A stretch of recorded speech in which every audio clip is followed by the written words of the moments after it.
Hello everyone, welcome you all to the Sports Science Academy. And today we are going to study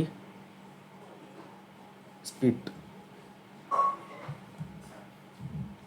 इसमें हम पढ़ेंगे speed, its characteristics, type of speed, factor determining speed and development of speed.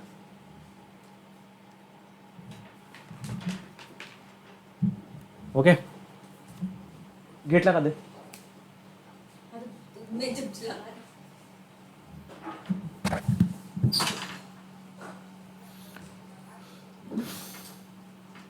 Speed. Yes, क्या होता है speed?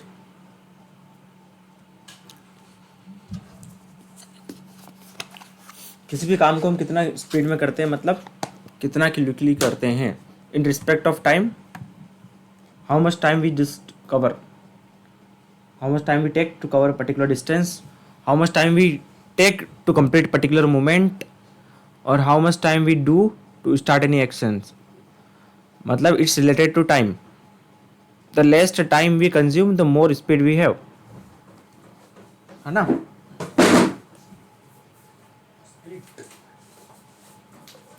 एक minute.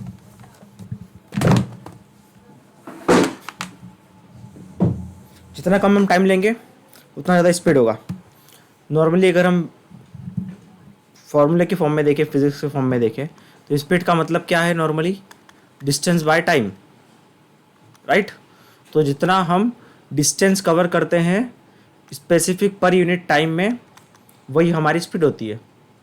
तो हम जितना ज़्यादा डिस्टेंस करेंगे, जितना ज़्यादा डिस्प्लेसमेंट कवर करेंगे पर्टिकुलर टाइम पीरियड में, वो हमारी स्पीड होगी. तो हम स्पोर्ट्स के रिस्पेक्ट में देखें तो स्पीड का इंपॉर्टेंट रोल है. अगर 100 मीटर हम रनिंग की देखें तो रनिंग में इसका बहुत ज़्यादा इंपॉर्टेंट रोल है ना. It's all about time. Running time के ऊपर ही है. फुटबॉल, वॉलीबॉल, बास्केटबॉल, इनमें देखें तो स्पीड का भी एक इम्पोर्टेंट रोल है ना. कितना जल्दी हम मूवमेंट करेंगे उतना जल्दी हमारी इफेक्टिव गेम होगा. तो एक इम्पोर्टेंट बायोमोटर एबिलिटी है स्पीड, है ना. Maximally quick alteration of contraction and relaxation of muscles. its ability to execute motor action under condition in minimum possible time. Okay.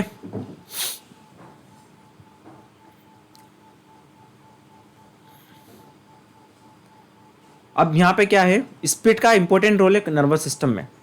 Nervous system का बहुत इंपॉर्टेंट रोल है speed में, है ना. हमारे नर्वस सिस्टम का इंपॉर्टेंट बहुत बड़ा रोल है स्पीड इज एबिलिटी में. कितनी फास्ट हम न्यूरल फायरिंग कर सकते हैं हमारे नर्वस सिस्टम. अब इसमें देखो ये क्या है, स्पीड मतलब क्या है? हम कितना फास्ट मूवमेंट कर रहे हैं. कितना फास्ट मूवमेंट किस पे डिपेंड करता है? हमारे contraction and relaxation of muscles के ऊपर. और contraction and relaxation of muscles किसके ऊपर डिपेंड करता है? हमारे नर्वस सिस्टम के ऊपर, राइट. कितनी विलिंगली हम उस लेवल तक हमारी मूवमेंट को ले जाते हैं, वो हमारी न्यूरोमस्कुलर सिस्टम पे डिपेंड करता है. न्यूरोमस्कुलर सिस्टम में अगर हम देखें तो हमारी मसल फाइबर, न्यूरोट्रांसमीटर, एसिटाइलकोलिन का रिलीज होना, तो ये सारे फैक्टर्स डिसाइड करते हैं हमारी स्पीड. तो उसमें क्या है, speed depends considerable extend on nervous system, right. हम विलिंगली कंट्रोल करते हैं स्पीड को. देखो अगर आप स्लो रनिंग कर रहे हो तो आप क्या कर रहे हो? आप कंट्रोल कर पा रहे हो. मतलब आप विलिंगली डिसाइड करते हैं ना, मेरे को स्लो करना है, फास्ट रनिंग करना है. तो मैक्सिमम आप कितना लिमिट आप क्रॉस कर पाते हो, आपकी एक एबिलिटी के ऊपर डिपेंड करता है. Nervous system, neuromuscular system is very important. इसलिए speed is more complex in nature, comparatively less trainable. अगर हम सारे फैक्टर डिसाइड करें, एंडोरेंस, कोऑर्डिनेशन, उसके कंपेयर में, इसका मतलब ये नहीं है कि जो स्पीड वाले हैं वो ट्रेनिंग नहीं करते. इसका मतलब ये नहीं है कि वो ट्रेनिंग नहीं करते.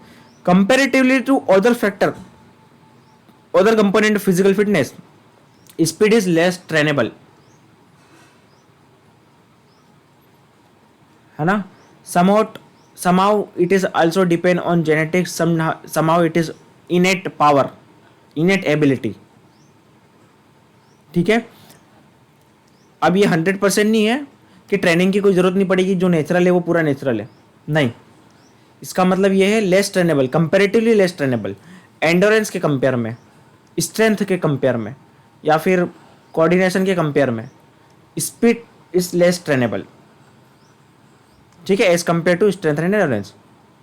क्लियर है? क्लियर है ना?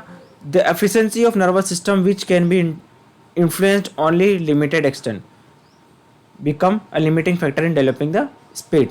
तो क्या है जो इसमें बैरियर डालता है ट्रेनिंग में? हम सारे कंपोनेंट के फिजिकल फिटनेस को अच्छे से ट्रेनिंग कर सकते हैं, अच्छे से ट्रेनिंग दे सकते हैं और इम्प्रूव कर सकते हैं, but speed is less trainable as compare to other physical fitness because of speed relies more on nervous system, neuromuscular system. Speed का मतलब ही हमें पता है कि कितनी फास्ट हम मसल्स के कंट्रेक्शन और रिलैक्सेशन करते हैं। तो कंट्रेक्शन और रिलैक्सेशन कहीं डिपेंड करता है कि हमारी न्यूरोट्रांसमीटर का इम्पल्स का कितना फास्ट जनरेशन हो रहा है ना, हमारे ब्रेन में कितना कंट्रोल है स्पीड के ऊपर, राइट। एक स्पीड बैरियर होता है हमारे माइंड में, अभी पढ़ेंगे स्पीड बैरियर, याद दिलाना मुझे, राइट। तो ये स्पीड है।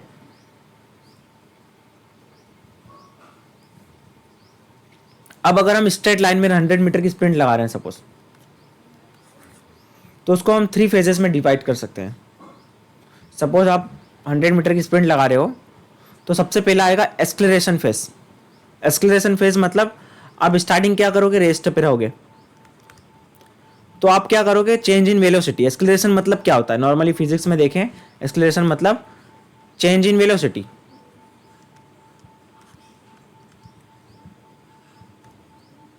है ना। एक्सलेरेशन मतलब चेंज इन वेलोसिटी। तो वेलोसिटी मतलब हम क्या कर रहे हैं, स्पीड में चेंज ला रहे हैं। वेलोसिटी में चेंज लाना मतलब स्पीड में चेंज इन स्पीड, है ना। तो क्या होगा, ये रेस्ट से हम इंक्रीज कर रहे हैं स्पीड को, इंक्रीज कर रहे हैं स्पीड को, तो ये क्या हो जाएगा हमारा एक्सलेरेशन पार्ट। हम धीरे धीरे स्पीड को अटेन कर रहे हैं, मैक्सिमम स्पीड को अटेन करने की तरफ जा रहे हैं। अब एक्सेलरेशन हमने अटेन कर लिया, उसके बाद क्या आएगा, अटेनमेंट ऑफ मैक्सिमम स्पीड। ये फर्दर कितना हमारी मैक्सिमम एबिलिटी है, हम 0 से आ रहे हैं पर्टिकुलर स्पीड पे, उसके बाद हमने पीक हमारा मैक्सिमम अटेन करते हैं, और उसके बाद में आएगा मेंटेनेंस। जो अटेन किया हमने उसको मेंटेन करने की कोशिश करते हैं, और लास्ट में थोड़ा सा डाउन जा सकता है ना। तो ये क्या है, स्पीड के फेजेज है। अगर हम स्पीड कर रहे हैं स्ट्रेट पाथ में, जैसे 100 मीटर स्प्रिंट लगा रहे हो, तो उसको फेजेज में अगर डिवाइड करें तो इसके 3 फेजेज होंगे, acceleration phase, attainment of maximum speed और मेंटेनेंस ऑफ स्पीड। एक्सलेरेशन क्या होता है, is ability to increase the movement velocity in minimum amount of time. Acceleration मतलब चेंज इन वेलोसिटी, हाँ। तो कितनी फास्ट हम मैक्सिमम स्पीड को अटेन कर पा रहे हैं, ये हमारी एक्सेलरेशन एबिलिटी है, ठीक है। तो अगर आप जल्दी स्प्रिंट में एबिलिटी में देखें हम 100 मीटर में, तो कितनी फास्ट आप मैक्सिमम स्पीड को अटेन कर पा रहे हो एट शॉर्टेस्ट पॉसिबल टाइम। इसका एक इंपॉर्टेंट रोल है ना। बाकी का हम बायोमेकेनिक्स में पढ़ेंगे, काइनेटिक्स काइनेमेटिक्स में, displacement, acceleration, velocity, kinetics, angular movement, ये सब उसका पार्ट है बायोमेकेनिक्स का। टाइप ऑफ स्पीड, स्पीड की बात करें तो speed, reaction speed, speed of movement, acceleration, sprinting speed जिसको लोकोमोटर स्पीड भी बोलते हैं, और speed endurance, these are the different type of speed. सबसे पहला है रिएक्शन स्पीड। क्या होता है रिएक्शन स्पीड? यस बच्चों,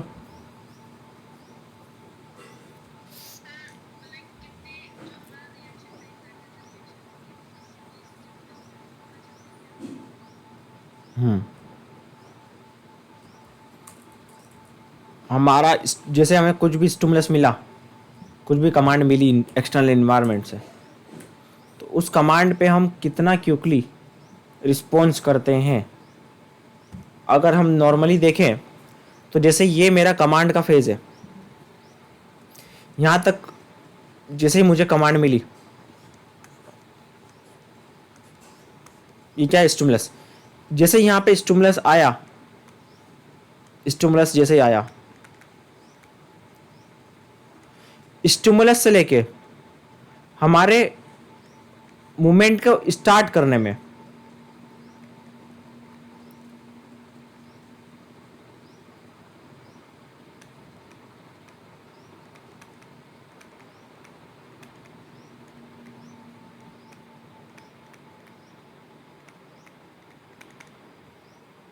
क्या है, ये रिएक्शन, ये रिस्पॉन्स है हमारा, ये क्या रिस्पॉन्स है,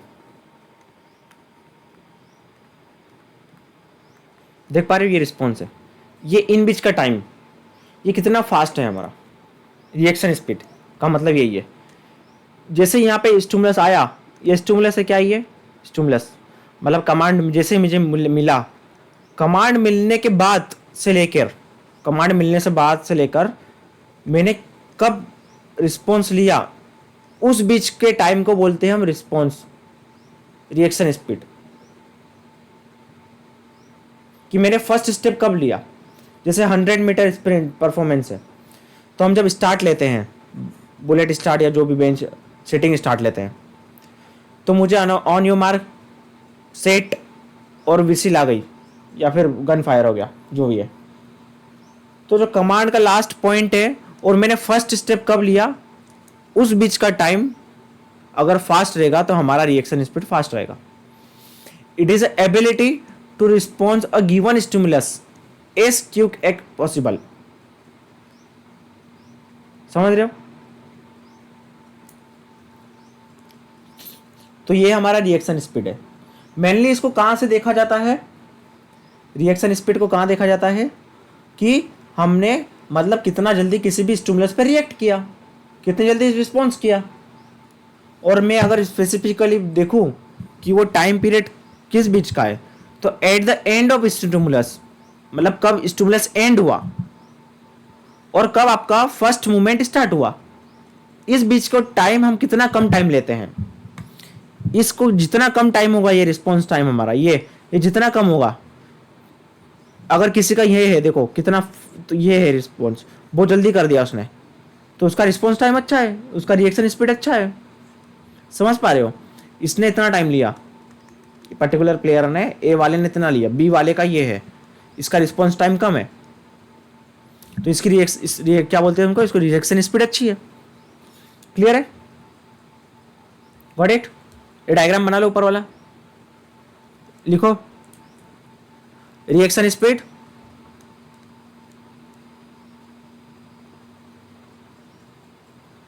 at the end of stimulus to initiation of movement, the time taken between at the end of stimulus,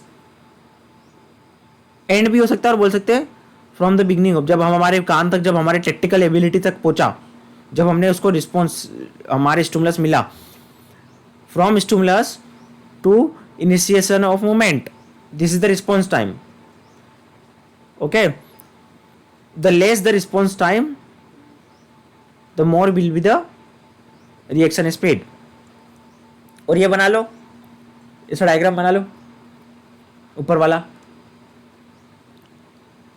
बना लिया।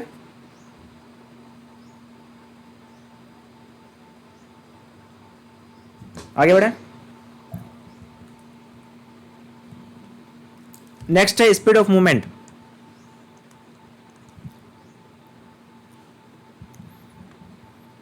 अब ये देखो कहां पे इस्तेमाल होता है। ये जैसे ए साइक्लिक स्पोर्ट है, स्पीड ऑफ मूवमेंट,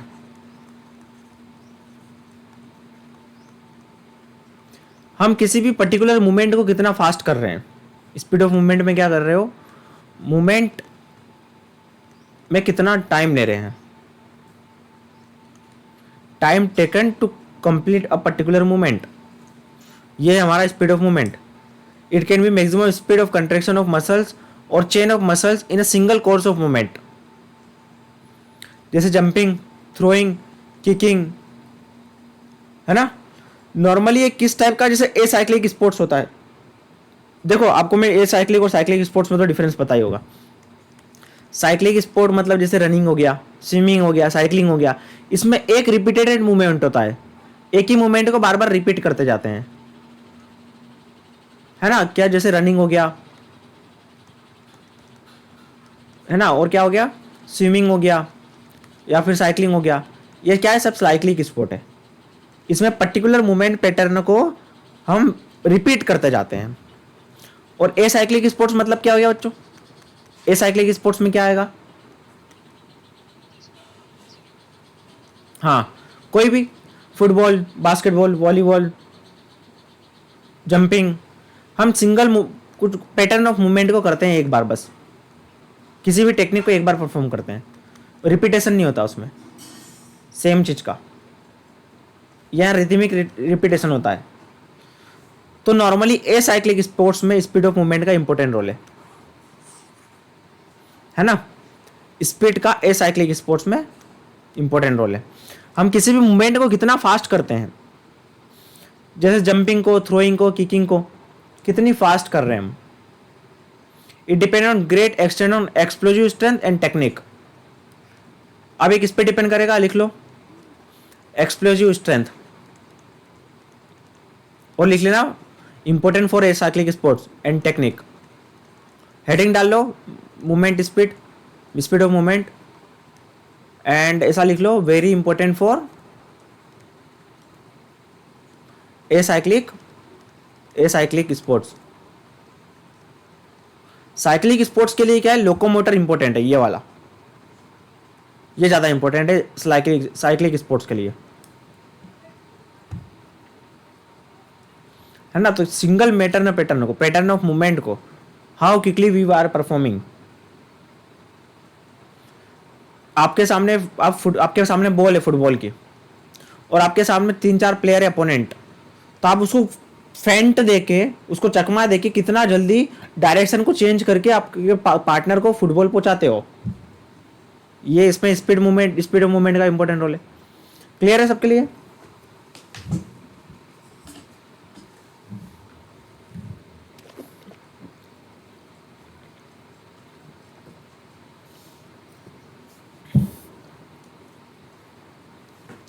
नेक्स्ट है एक्सलेरेशन स्पीड। एक्सलेरेशन स्पीड क्या होता है, it's ability to increase the speed from jogging to running और फाइनली स्प्रिंटिंग। अब देखो, जो भी मूवमेंट है, एक्सलेरेशन का मतलब क्या होता है, चेंज इन वेलोसिटी, क्विकली कितनी जल्दी हम स्पीड को एक्वायर करते हैं, ये आपकी मैक्सिमम स्पीड है सपोज, और आप ये यहाँ अभी रनिंग कर रहे हो ये स्पीड में, तो आप उसको कितनी जल्दी पिकअप करके अपने स्पीड पे अटेंड कर सकते हो, ये हो गया एक्सलेरेशन स्पीड। ठीक है, attainment of your maximum speed we can say. तो इसका इंपॉर्टेंट क्या है, स्प्रिंटिंग में हो गया या मैक्सिमम स्पीड अटेंड करने में हो गया। किस चीजों पे डिपेंड करता है, एक्सप्लोजिव स्ट्रेंथ पे ऊपर, फ्रीक्वेंसी ऑफ मूवमेंट के ऊपर और टेक्निक के ऊपर, है ना। तो एक्सलेरेशन का मतलब आपको पता ही है कि कितनी जल्दी आप स्पीड को चेंज करते हो, कितनी जल्दी आप स्पीड को एक्वायर करते हो। इसका मतलब ये नहीं कि जीरो से कितनी जल्दी स्टार्ट करते हो, अभी आप जॉगिंग के फेज में हो, आपकी रनिंग है, आप बढ़ाते जा रहे हो स्पीड को कितनी तेज, तो कितनी जल्दी आप चेंज करते हो स्पीड को।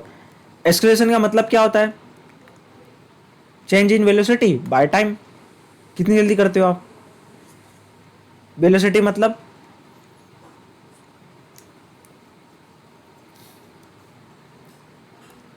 क्लियर है, आगे बढ़े। नेक्स्ट है स्प्रिंटिंग स्पीड।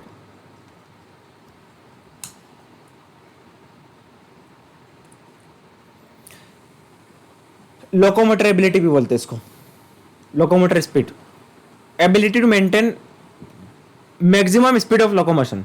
अब देखो, इसका एग्जांपल बताओ, इसका इंपॉर्टेंट किस गेम में है, रस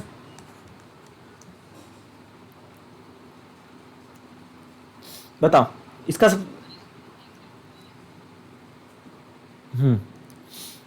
देखो खासकर, हाँ बोलिए, हाँ नहीं ये बताओ ना, ये लोकोमोटर स्पीड किस गेम में इंपॉर्टेंट है, इसका किस इवेंट या इंपॉर्टेंट गेम्स में, सही तो बोल रहे हो, बोलो।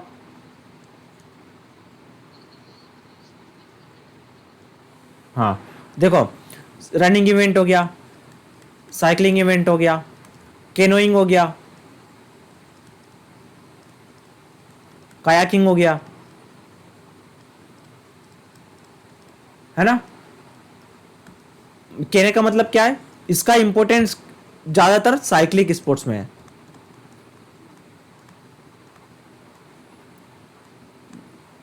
साइक्लिक स्पोर्ट्स में इसका बहुत बड़ा इंपॉर्टेंट रोल है,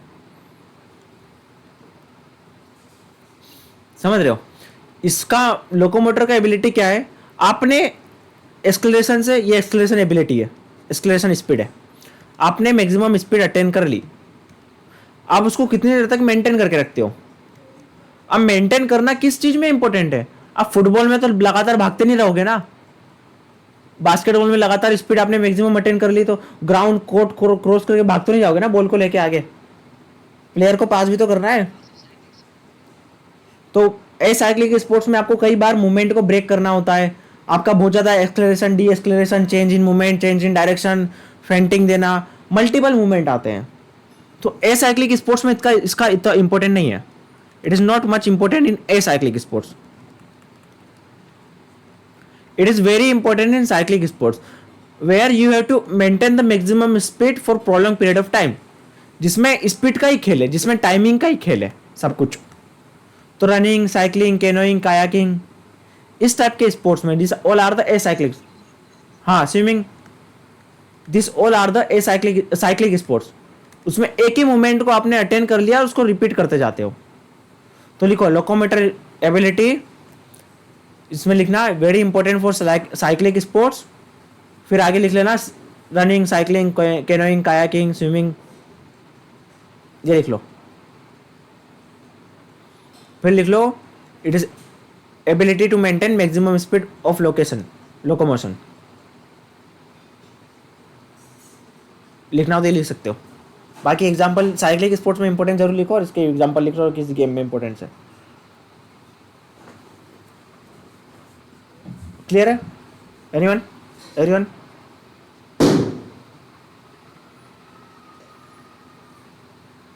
आगे बढ़े, लिख लिया तो रेस लाइक, ओके। चलो नेक्स्ट है स्पीड एंडोरेंस।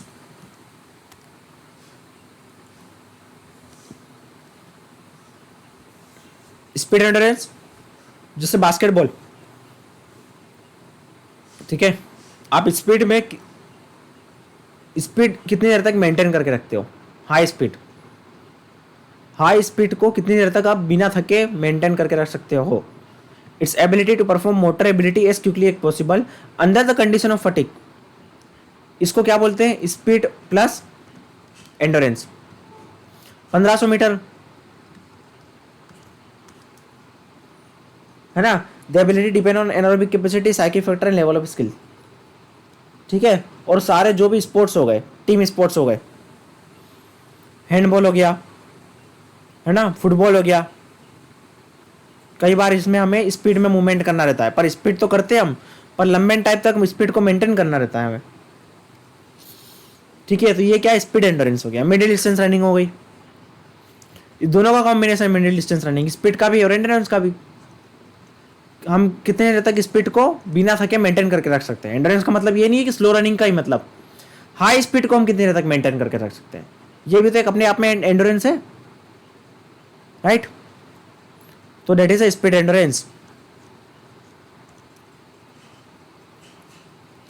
क्लियर है। तो this are the types of speed.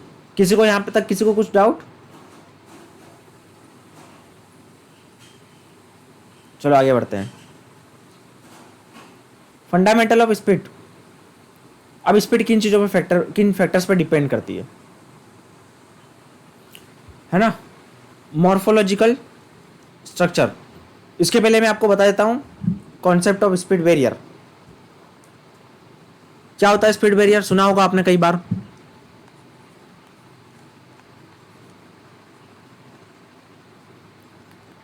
Yes anyone, any idea? Yes,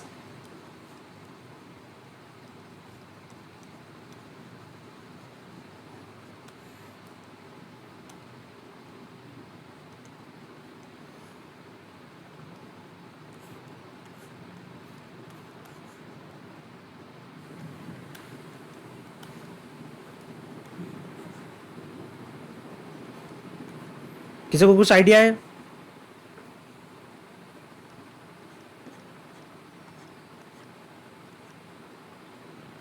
देखो,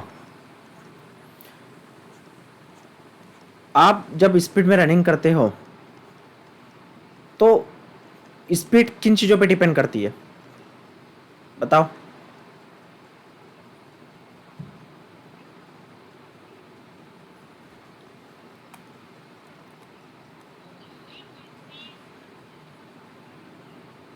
फ्रीक्वेंसी मतलब क्या है? Ultimately what is important? Muscular contraction relaxation, how quickly the contraction of muscles, muscular contraction and relaxation of muscles, इस पे depend करती ना। Ultimately what is speed? How quickly you can contract and relax the muscles, that is speed ना। In term of physics we say how much, how time, how much distance we cover in particular time, but in case of this physiology we can say how quickly we can do contraction and relaxation of muscles, rapid contraction relaxation of muscles. Is it so? It is a very important factor for speed. कितनी जल्दी हम contract कर रहे हैं muscles को, वही है ना स्पीड। हमारे लेग्स के मसल्स जितनी ज़्यादा कंट्रैक्ट फास्ट स्पीड होगी उतनी ज़्यादा फ्रीक्वेंसी होगी। फ्रीक्वेंसी, स्प्रिंट में दो चीज़ें इंपॉर्टेंट है, stride length and frequency. Stride length 100 meter sprint या कोई भी रनिंग स्पीड हो, रनिंग स्पीड में दो फैक्टर है, stride length and frequency. Stride length बहुत बड़ा रहता है हुसैन बोल्ट का, मतलब एक स्टेप से दूसरे स्टेप पे लेने में वो सारी डिस्टेंस कवर कर लेता है। तो जितनी ज़्यादा लिम्स की लेंथ होगी, जितना ज़्यादा आपके फ्लेक्सिबिलिटी होगी आपके लेग्स में, उतना ज़्यादा स्ट्राइड लेंथ होगी। और फ्रीक्वेंसी तो डिपेंड करता है हमारे मस्कुलर कंट्रैक्शन एंड रिलैक्सेशन पे, how quickly your muscular contraction relaxation होकर। नाउ अब ये मस्कुलर कंट्रैक्शन कई हद तक हमारे साइकिक फैक्टर पे डिपेंड करता है, साइकोलॉजी के ऊपर। अभी मैं देखो, आप रनिंग कर रहे हो, स्लो कर रहे हो, फास्ट स्पीड बढ़ाना हो तो आपके माइंड से कंट्रोल करोगे ना कि मुझे स्पीड बढ़ाना है फास्ट, माइंड से कंट्रोल करोगे कि नहीं करोगे? यस। कई हद हम बोलते हैं ना 99% is mind and 1% is physical, ऐसा बोलते हैं ना कई बार, या 90% माइंड साइकोलॉजी एंड 10% या 1% ऐसा कुछ हो, जो भी डायलॉग है वो बोलते हैं ना, वो क्यों बोलते हैं? तो अब क्या है हमारे माइंड में, मैंने अभी तक इतनी स्पीड से रनिंग की है, मैंने सपोज फॉर एग्जांपल ले लेते हैं, मैंने 10 किलोमीटर 15 किलोमीटर पर आवर की स्पीड से रनिंग की है सपोज अभी तक, इससे ऊपर मैं कभी गया नहीं हूं, मेरे माइंड को यहां तक जाता है, उससे आगे नहीं जा पाता हूं। अब ये क्या स्पीड बैरियर है कि मैंने इससे fast muscular contraction relaxation face नहीं किया, तो ये एक स्पीड बैरियर की तरह है मेरे माइंड के लिए कि भाई मैंने वो कंडीशन फेस ही नहीं की कभी, तो मैं जब कंपटीशन में कैसे जाऊंगा, तो मेरी स्पीड को कैसे बढ़ाऊंगा उससे ज़्यादा मैं, क्योंकि मेरी बॉडी मसल्स मेमोरी में और मेरी बॉडी में और मेरे माइंड में भाई ये स्पीड तक सेट है कि भाई मैं ये स्पीड तक रनिंग कराऊं। तो अब स्पीड बैरियर है, ये स्पीड बैरियर है। अब स्पीड बैरियर को कैसे ब्रेक किया जाए बताइए, कैसे ब्रेक करेंगे इस कंडीशन को? हाँ वही तो, ट्रेनिंग कैसे करेंगे, इसका स्क्रीनशॉट ले लो। हाँ वही, हाँ तो इंटेंसिटी कैसे बढ़ाएंगे भाई? अगर मैं कर रहा हूं तो मैं तो 15, वही ना इंटेंसिटी बात कर रहा, तो मैंने अभी तक ये मैक्सिमम सेट कर, इससे ऊपर जा ही नहीं पा रहा हूं मैं, मेरे माइंड में बैरियर है, मतलब मेरा पूरा बॉडी में न्यूरोस्कुलर सिस्टम में माइंड में बैरियर है ना, साइकोलॉजिकली और सब कुछ मिला के, कि इससे ऊपर जा ही नहीं पा रहा हूं। तो कैसे हम स्पीड को, हमारे पैर को हम इतनी तेज कैसे चला पाए, कहने का मतलब यही है, हमें क्या करना है अल्टीमेटली, हमारे लेग्स को वो फ्रीक्वेंसी अटेंड करवानी है। तो कैसे कर सकते हैं? हमारे पीछे क्या करेंगे हम, जाएंगे जंगल में और शेर को छोड़ देंगे, है ना, तो हम वो तेज स्पीड से भागने लग जाएंगे, है कि नहीं? ऐसा करेंगे ना? पीछे शेर चीता लगा दो, भाई जिंदगी में जितनी तेज रनिंग नहीं करी हो इतनी तेज हम रनिंग कर लेंगे। एक बार मैं रनिंग करने गया था, मैं क्रॉस कंट्री करता था स्कूल टाइम पे, बहुत लॉन्ग डिस्टेंस रनिंग करी है मैंने, 10-20 किलोमीटर, 30 किलोमीटर तक भी करी है। तो मैं एक बार 20 किलोमीटर रनिंग करके आ रहा था, स्पीड मतलब अच्छे से बढ़िया से, संडे को। तो वहाँ पे क्या, मेरे को एक बंदर दिखा, मजाक नहीं कर रहा, रियल स्टोरी है। तो बंदर को मैंने क्या कर दिया, राम राम, बैठा था एक बोर्ड पे, फिर मेरे पीछे भागने लगा वो। तो मैं इतनी स्पीड से भागा, जिंदगी में आज तक वो स्पीड से भागा नहीं मैं, थकने के बाद भी। ठीक है, तो ये क्या है, स्पीड बैरियर मेरा ब्रेक हो चुका था।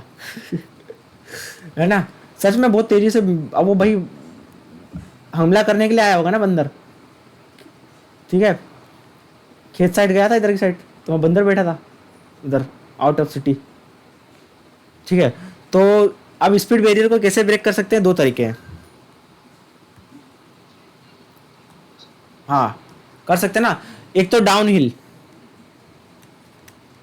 आपको ऑप्शन में दिखे how you can break the speed barrier, down hill running, एक ये तरीका है। इस हम क्या करेंगे, स्पीड में रनिंग कर लेंगे ना इसमें, विदाउट लेस एफर्ट, हमारे पैर वो फ्रीक्वेंसी से अटेंड कर पाएंगे। और एक क्या हो गया, बाइक असिस्टेंट, असिस्टेंट की हेल्प से। असिस्टेंट कैसे, रोप बांध के, ये थोड़ा रिस्की है, बाइक से या कुछ भी असिस्टेंट करके। ठीक है, तो डाउन हिल रनिंग इज तरीका है स्पीड बैरियर को ब्रेक करने का। तो समझ में आ गया आपको स्पीड बैरियर क्या होता है, उसको कैसे ब्रेक कर सकते हैं।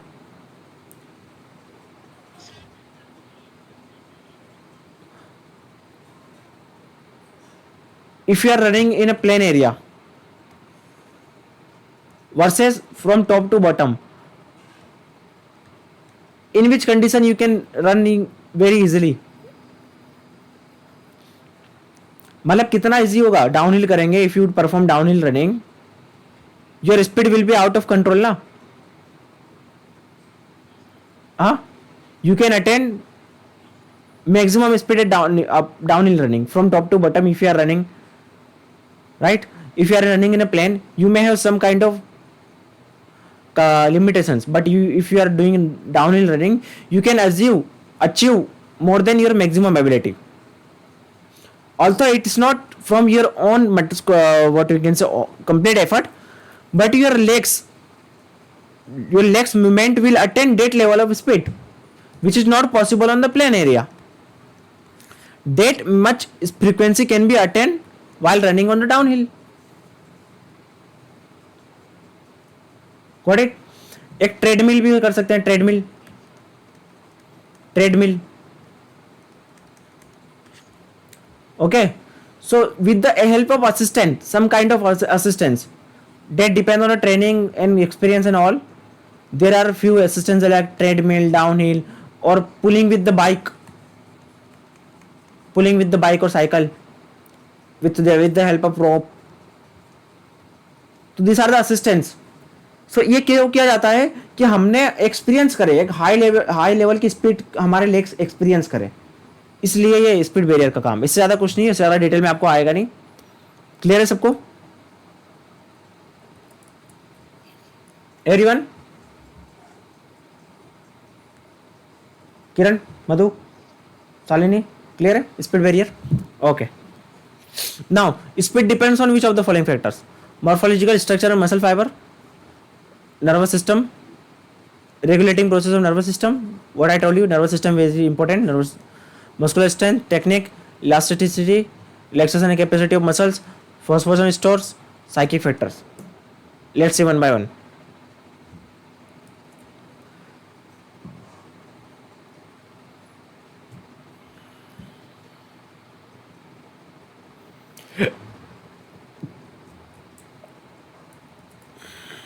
देखो ये थोड़ा सा है हमारे पास इसमें से हम पढ़ते हैं।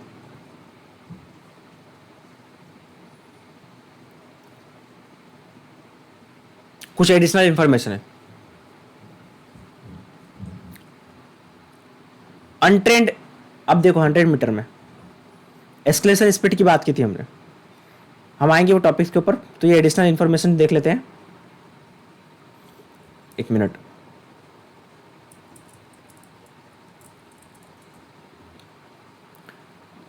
पहले ये देख लेते हैं। ये इसमें सेम है क्या?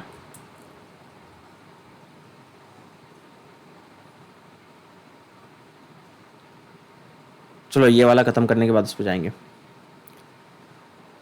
एक्सलेशन स्पीड, हमने पहले एक्सलेशन की बात की थी, तो ये चीज ध्यान रखना। अनट्रेंड और ट्रेंड के हिसाब से हम देखें तो untrained athlete achieve maximum speed with 10 to 30 metre.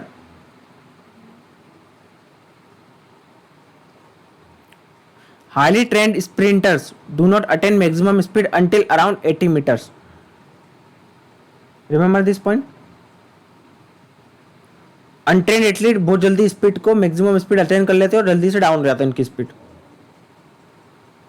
और हाईली ट्रेंड एथलीट लंबे टाइम तक स्पीड को, उनकी स्पीड बढ़ते जाती है, लगातार ग्राफ ऊपर जाते रहता है।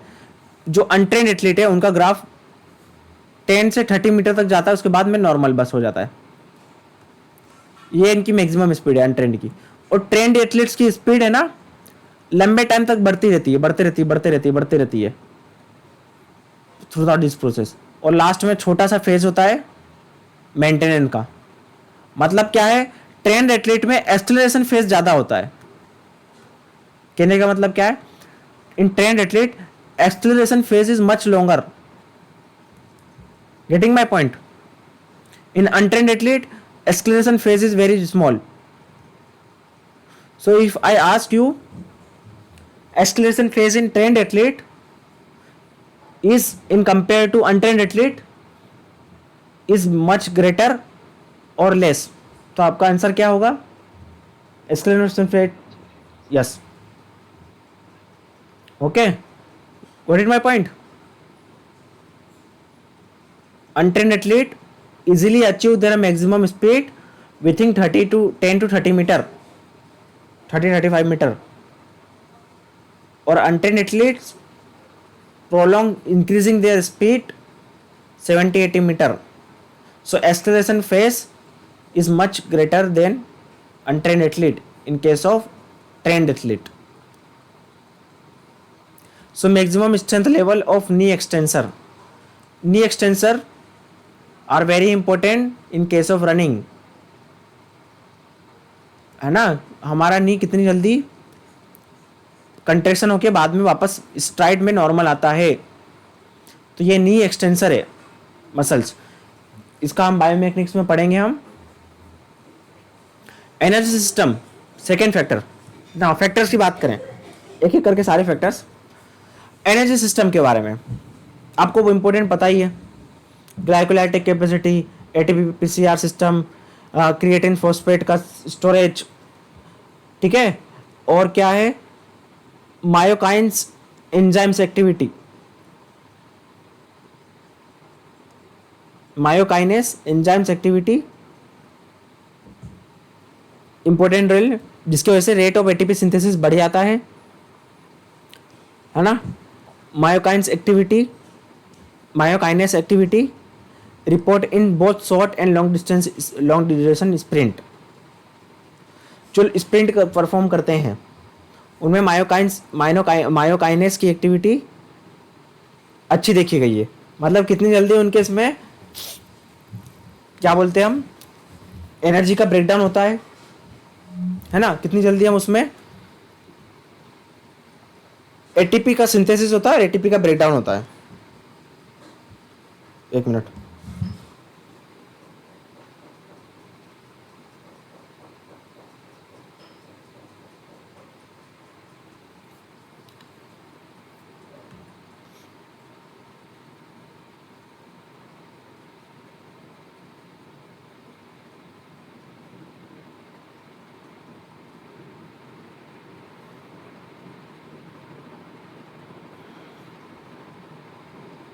देखो ये मायोकाइनेस एंजाइम होता क्या है,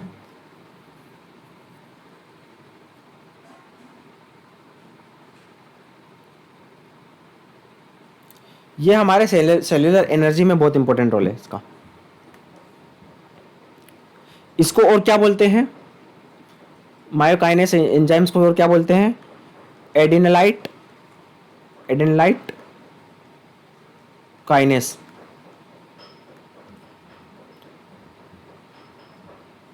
it's phosphotransferase enzyme that transfer phosphate from ATP to AMP forming to ADP। ATP का ब्रेकडाउन को रेगुलेट करता है ना।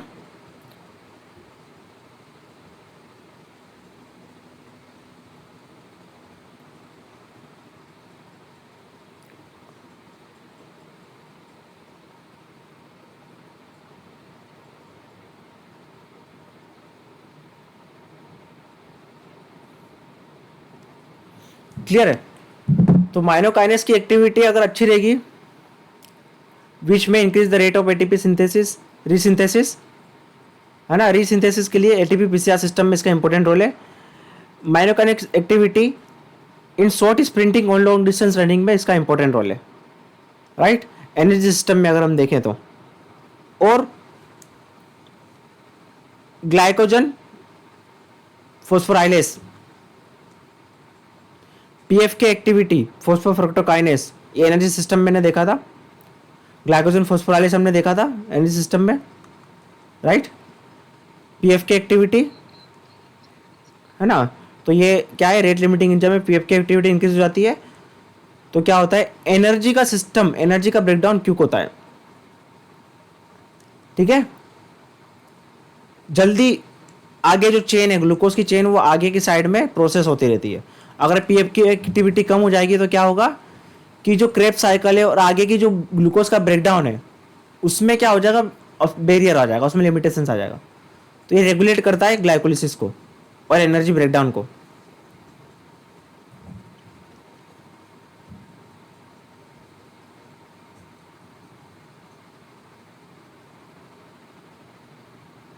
इंक्रीजिंग ससिनेट डिहाइड्रोजनेस, ये भी रेट लिमिटिंग एंजाइम है। Citrate synthesis activity, a key enzyme in oxidative system in response to sprinting. कौन सा एंजाइम, साइट्रेट सिंथेसिस एक्टिविटी, ये ऑक्सीडेटिव सिस्टम में है ना। इनका काम वही है आगे प्रोसेस करना एंजाइम्स का ऑक्सीडेटिव सिस्टम में, आपको इंपॉर्टेंट रोल पता ही है। तो स्प्रिंटिंग के रिस्पॉन्स में ऑक्सीडेटिव मेटाबॉलिज्म का भी बेनिफिट देखने को मिलता है, right. Accumulation of metabolites, energy system की बात कर रहे हैं, तो H प्लस आयन का सिक्रेशन होता है, और उसकी वजह से क्या होता है, अगर H प्लस आयन ज़्यादा होते हैं तो आपको कैल्शियम की ट्रांसपोर्ट में प्रॉब्लम आएगी, कैल्शियम बाइंडिंग सिटी में क्रॉस ब्रिज नहीं बनेगा, है ना। अब अगर हम हाई ट्रेनिंग करते हैं, ये तो कंडीशन है, ये बैकग्राउंड है कि भाई हम रनिंग करेंगे हाई स्पीड, तो H प्लस आयन का एक्युमुलेशन फास्ट होगा।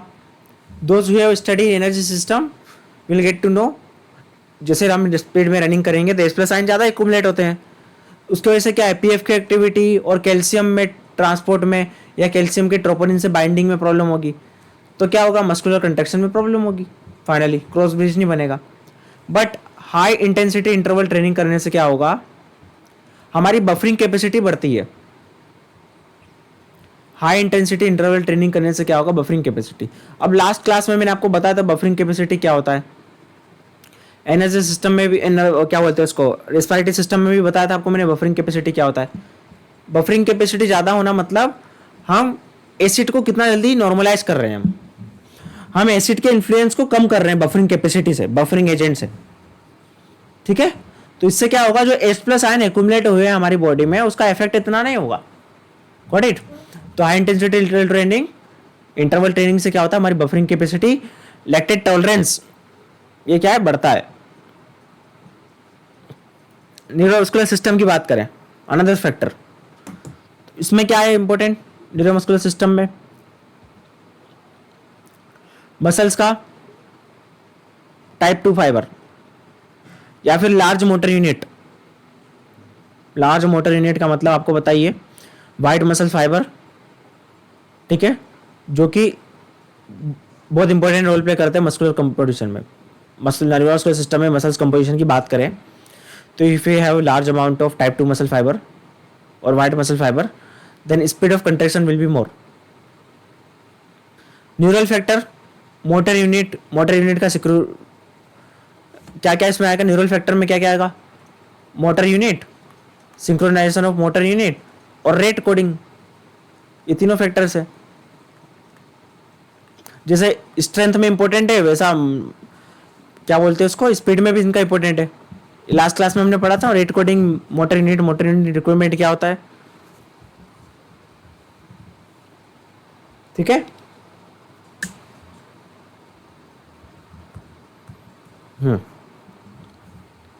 मसल्स एक्टिवेशन,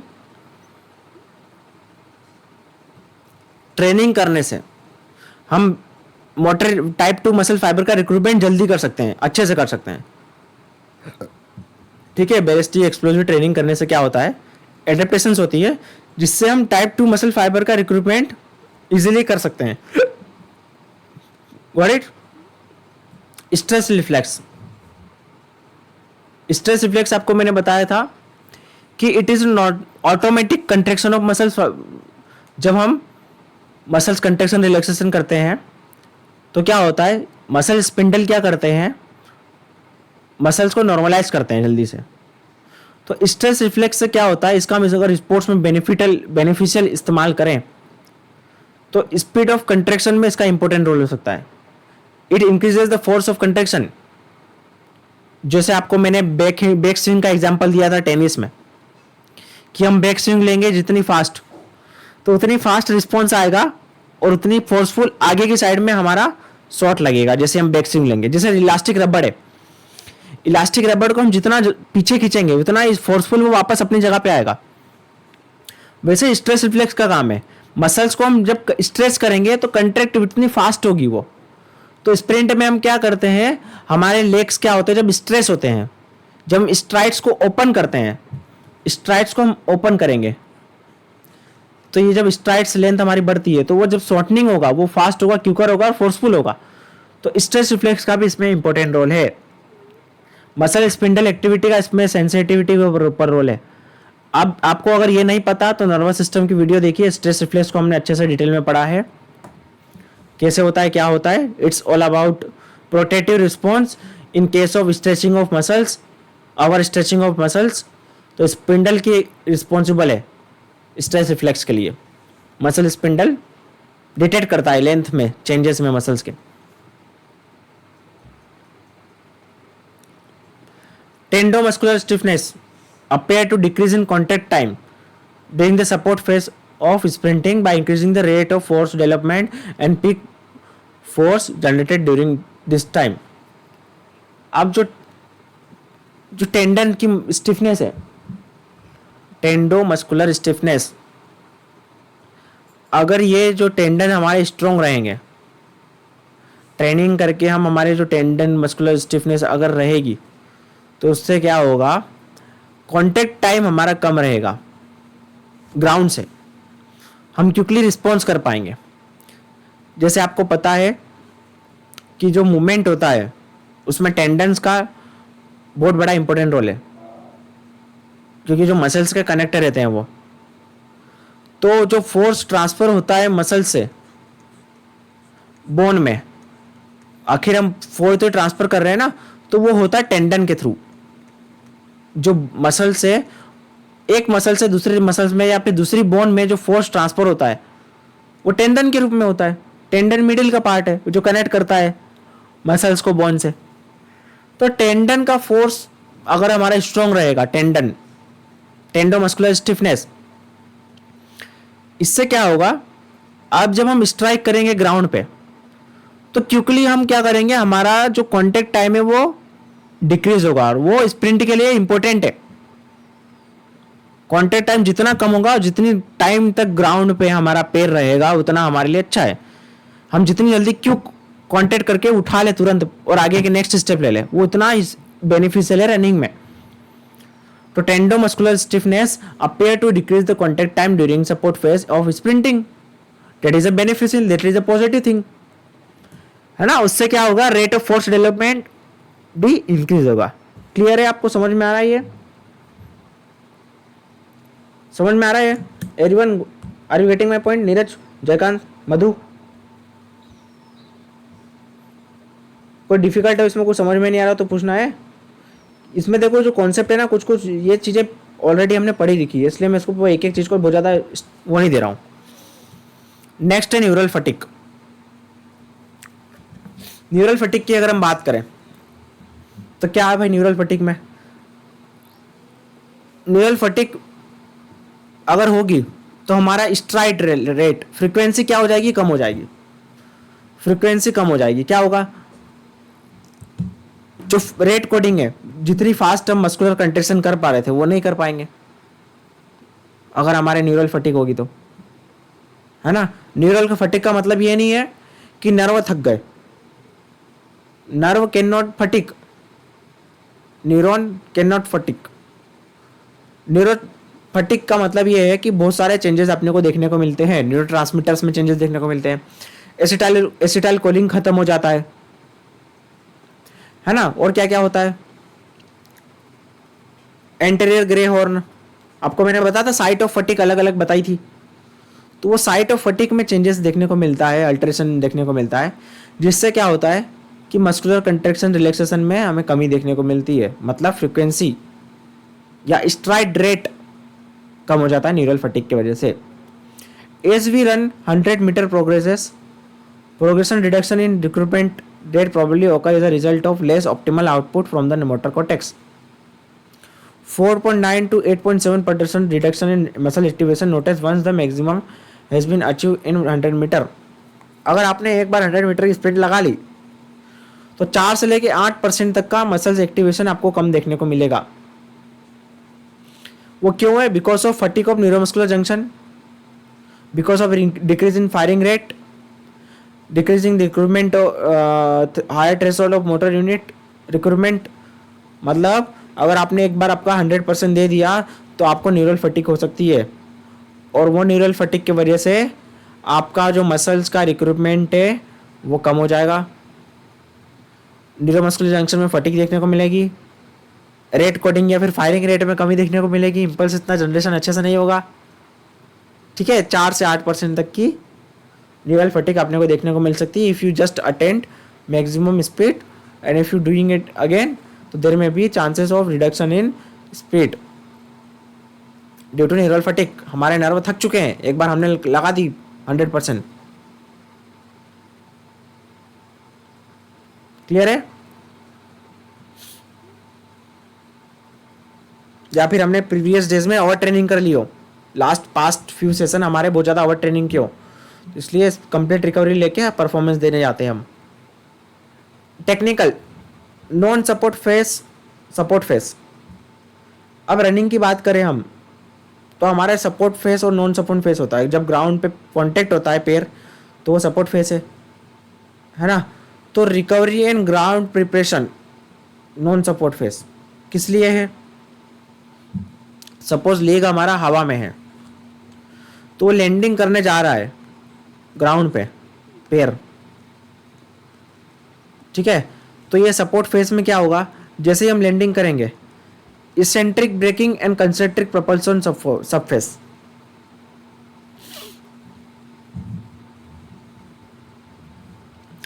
तो क्या होगा यहां पे इसेंट्रिक जो हमारा लेग एक्सटेंडेड मोड में था, बिफोर सपोर्ट फेस क्या होता है, हमारा लेग एक्सटेंडेड फॉर्म में रहता है, ऐसा एक्सटेंडेड में रहता है, इसेंट्रिकली रहता है, कंट्रैक्टेड रहता है, इसेंट्रिकली कंट्रैक्ट रहता है।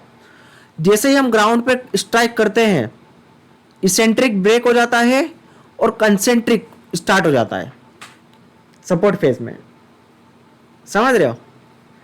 जैसे स्प्रिंग जब खुला हुआ है, जैसे हम स्प्रिंग यहाँ पे डाउन जाएगा, ये क्या होगा, एक्सटेंडेड फॉर्म में था तो प्रेस होगा, फिर वापस कंट्रैक्ट रिलैक्स होगा, समझ रहे हो? तो जब हमारा पैर एयर में रहता है तो कैसा रहता है, एयर में रहता है तो इसेंट्रिकली रहता है ना, ओपन रहता है। फिर जैसे हम स्ट्राइक करते हैं इसेंट्रिकली ब्रेक होगा और कंस्ट्रक्शन का स्टार्ट हो जाएगा। ठीक है, तो अब क्या है, with speed increasing in speed the time in non support phase increases and support phase decreases. तो अब क्या इंपॉर्टेंट है हमारे लिए इस चीज में कि नॉन सपोर्ट फेज ज्यादा हो, लेग इन द एयर ज्यादा हो और सपोर्ट फेज कम हो, यह हमारे लिए बेनिफिशियल है। मतलब ग्राउंड पे लेग्स कम टाइम के लिए रहे, कॉन्टेक्ट टाइम कम हो, सपोर्ट फेस कम रहेगा, वो हमारे लिए बेनिफिशियल रहेगा। You can take a screenshot of this all. With increasing in speed the time in non support phase increases and support phase decreases. Support phase मतलब हमारे ग्राउंड पे जो कॉन्टेक्ट रहता है उसको सपोर्ट फेज बोलते हैं। समझ में आ रहा है आपको? सपोर्ट फेज मतलब जो ग्राउंड पे पैर ग्राउंड पे मेंटेन है उसको हम कम करेंगे, और leg will be more in the air, तो वो हमारे लिए बेनिफिशियल होगा, उससे हमारी स्पीड में बेनिफिशियल मिलेगा। क्लियर है, समझ में आया?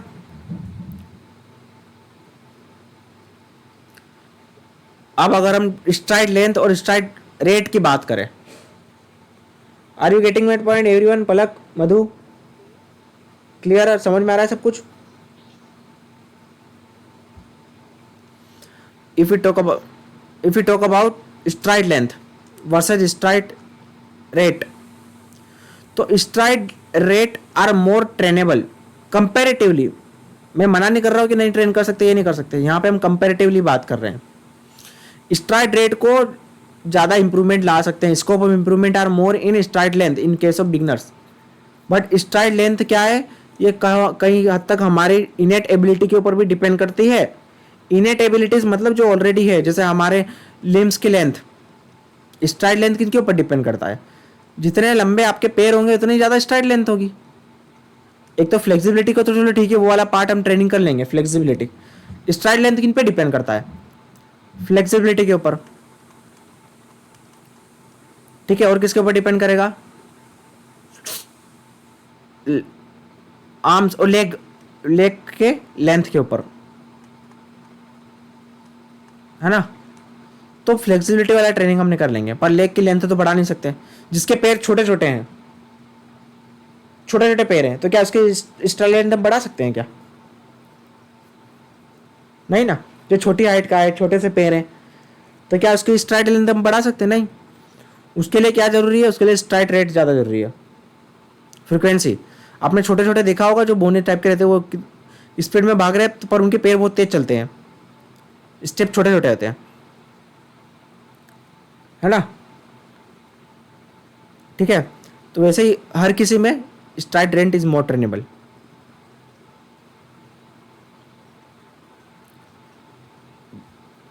वो वाली पिट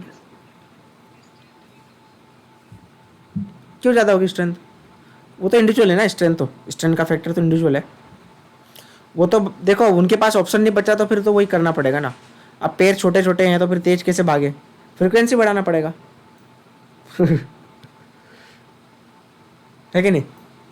अब वो स्ट्राइड लेंथ को तो ज़्यादा बढ़ा नहीं सकते, फ्लेक्सिबिलिटी इतनी तो ज़्यादा बढ़ नहीं सकते ना कि पैर एकदम ज़्यादा बढ़ जाए, लेग्स की लेंथ।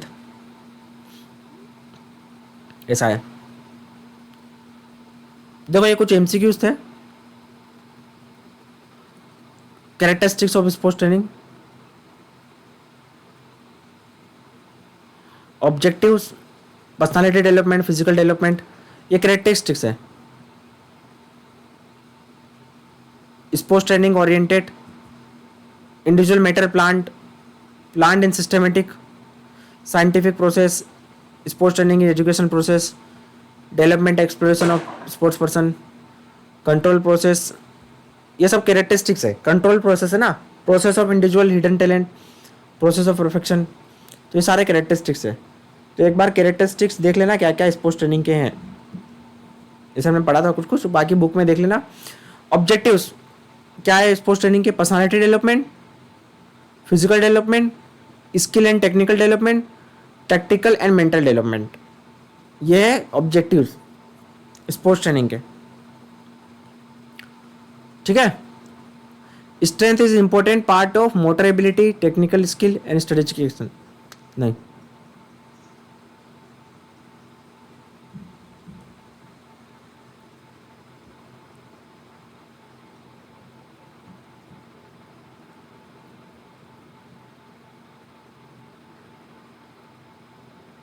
स्क्रीनशॉट ले लो इसका, ये आर की बुक का है, characteristics of sports training, AIIMS of sports training. ये याद रखना, ये एक सिंपल सी चीज़ है, बात है मार्क सही करने की।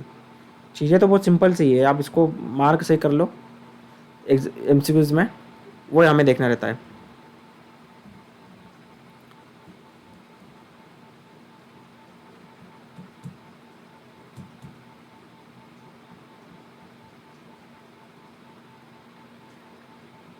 इसका स्क्रीनशॉट ले लो।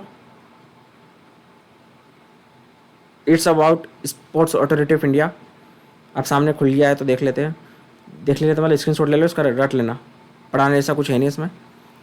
साई के 3 विंग है, academic wing, operational wing, team wing. Academic wing में NSNIS पटियाला और LNCP त्रिवेंद्रम। ठीक है। नेशनल सेंटर ऑफ एक्सीलेंस 23 है। साई ट्रेनिंग सेंटर STC 67 है। ठीक है। एक्सटेंशन सेंटर STC 30 है। NSTC रेगुलर स्कूल्स, मतलब स्कूल्स के लिए 10 है, जिसमें से एक ग्वालियर में भी है। NSTC रेगुलर स्कूल्स 10 है। स्कूल 10 को हायर करके रखा है उन्होंने। Indigenous games and martial arts 10। Akharas कितने? 49। बाई चांस कभी नंबर आपको दिख जाए किसी कॉम्पिटेटिव एग्जाम में, UGC नेट में तो इतना कुछ पूछते नहीं है, पर बाकी जो TGT PGT के एग्जाम में ऐसी चीज़ें पूछते हैं उसमें। ऑपरेशनल विंग में क्या है? नेशनल कोचिंग स्कीम, जैसे राजकुमारी अमृता कोर स्कीम 1961 में स्टार्ट हुई थी। National sports talent contest 1985 year याद रखना। Special area games 1985। Sports science and research fellowship 1985 में स्टार्ट हुई थी। स्पोर्ट्स स्कॉलरशिप स्कीम 1997, ये ऑपरेशनल विंग के अंडर आता है।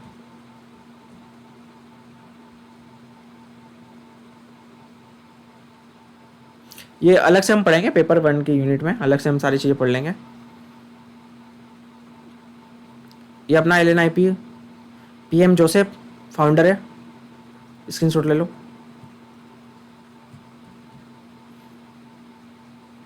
Olympic ring, Olympic charter, Asian games, IOC, ये पढ़ा दूंगा मैं अलग से। चलो ये वो ज़्यादा है, इसको अलग से पढ़ेंगे हम। अभी हमारा स्पोर्ट्स स्पीड का चल रहा है तो टॉपिक को डाइवर्ट नहीं करते। एक और PDF है स्पीड्स की, उसमें देख लो, कुछ छूट गया एक्स्ट्रा तो उसमें से देख लेते हैं हम। ये हमने देख लिया। और क्या है? Mobility of nervous system, write down. Mobility of nervous system, इस पर भी डिपेंड करेगा, एक फैक्टर है। वही नर्वस सिस्टम की बात करें या मोबिलिटी ऑफ नर्वस सिस्टम की बात करें, एक ही बात है। ठीक है। एक्सप्लोजिव स्ट्रेंथ के ऊपर स्पीड डिपेंड करती है।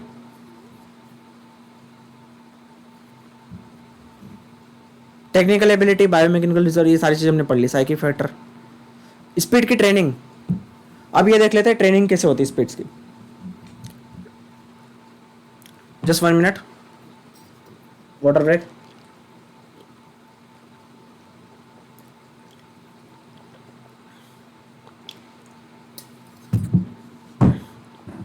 सबसे पहले है रिएक्शन एबिलिटी। अब रिएक्शन एबिलिटी की ट्रेनिंग कैसे करें हम? जैसे रिएक्शन एबिलिटी हमारे टैक्टिकल एक्शन के ऊपर डिपेंड करता है, हमारे सेंस ऑर्गन के ऊपर भी डिपेंड करता है। रिएक्शन एबिलिटी आपको मैंने क्या बताया था? Time interval between signal and start of movement बताया था मैंने। ठीक है। रिएक्शन एबिलिटी के फर्दर टाइप्स देखें तो visual reaction, write down, tactile reaction और एकॉस्टिक रिएक्शन। विजुअल रिएक्शन सबसे स्लो होता है और टेक्टाइल रिएक्शन सबसे फास्ट होता है।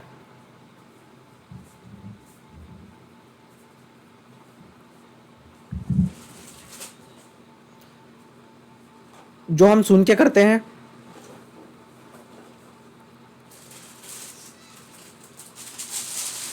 बता रहा हूँ एक मिनट। टेक्टाइल वाला, अरे एक मिनट, टेक्टाइल वाला टच, सुनने वाला एक्रोस्टिक होता है ना, टेक्टाइल टच है, टच, टेक्टाइल का मतलब टच, राइट डाउन। एकोस्टिक वाला होगा सुनने वाला,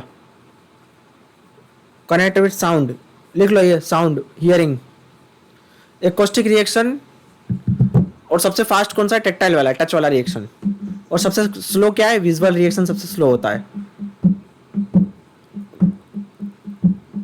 ठीक है, याद रखना ये।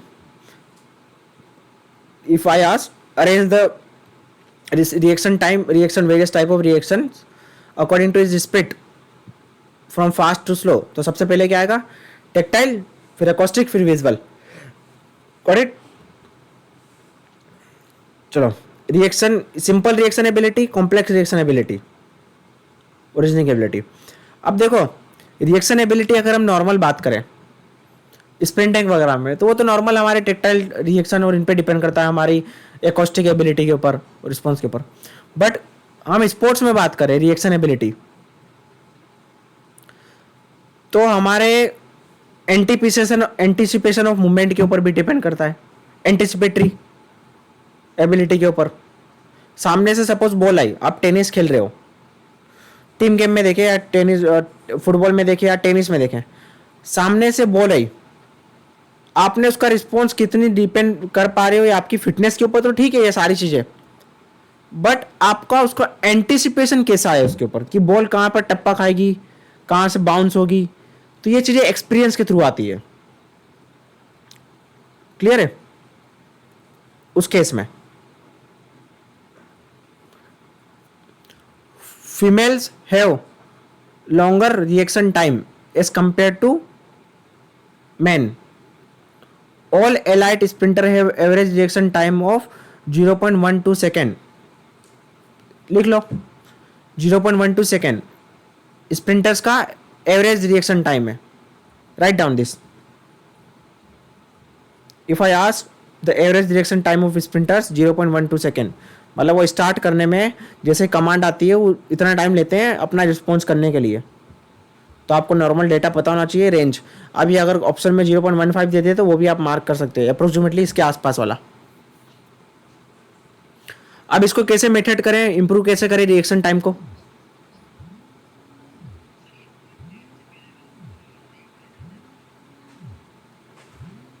हाँ ऐसा कुछ है, क्योंकि इतना तो पूछने में टाइम नहीं लगता है, टाइमिंग सिस्टम। एक मिनट, मुझे जरा कॉल आ रहा है, मैं वापस रिज्यूम कर रहा हूँ, जोड़ रही है, जस्ट वेट।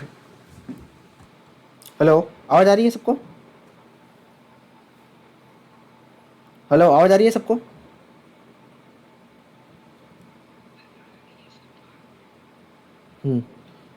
ठीक है, चलो। तो ये रिएक्शन एबिलिटी है, simple reaction ability, complex reaction ability. Method कैसे है? General method, playing method, reacting method on signals, अलग अलग टाइप के सिग्नल्स दे सकते हैं स्प्रिंट स्टार्ट में, है ना, और अलग अलग पोजीशन पे, जैसे बैठ के, कभी खड़े होके, कभी लेट के, ऐसे कुछ अलग अलग ड्रिल्स होती है इम्प्रूव करने के लिए। Part method, sensory method,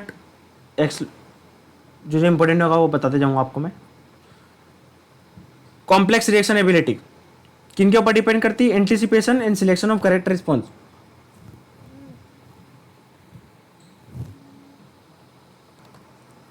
tactical pattern and experience के ऊपर। Got it? एंटिसिपेशन किसके ऊपर डिपेंड करता है? Movement structure, tactical pattern and experience के ऊपर। Got it? Selection of correct response,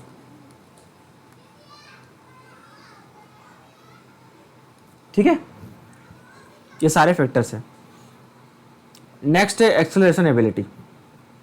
समझ में आ रहा है अन्नू, किरण? ठीक है। नेक्स्ट है रिएक्शन एक्सेलरेशन एबिलिटी। अब ये देखो, एक्सेलरेशन एबिलिटी किसके ऊपर डिपेंड करता है? हम जो एक्सेलरेशन का मतलब क्या है, हम कितनी जल्दी हमारे मेंटेन करते हैं स्पीड को, है ना, कितनी जल्दी हम मैक्सिमम स्पीड को अटेंड करते हैं। तो ये एक्सप्लोजिव स्ट्रेंथ और टेक्निकल एबिलिटी एंड फ्लेक्सिबिलिटी के ऊपर डिपेंड करेगा।